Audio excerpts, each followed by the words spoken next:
If you need to reset your Square password, follow these simple steps to regain access to your account. Step 1. Visit the Square login page. Go to the official Square website and click on the login button to access the login page. Step 2. Click on Forgot Password.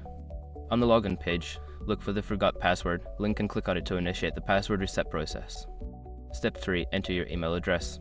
Provide the email address associated with your Square account in the designated field and submit the form. Step 4. Check your email.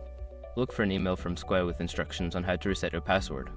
Be sure to check your spam or junk folder if you don't see it in your inbox. Step 5. Follow the instructions. Click on the link in the email and follow the prompts to create a new password. Make sure to choose a strong password that you haven't used before. Once you have completed these steps, you should be able to log into your Square account with your new password. If you encounter any issues, consider reaching out to Square's customer support for further assistance.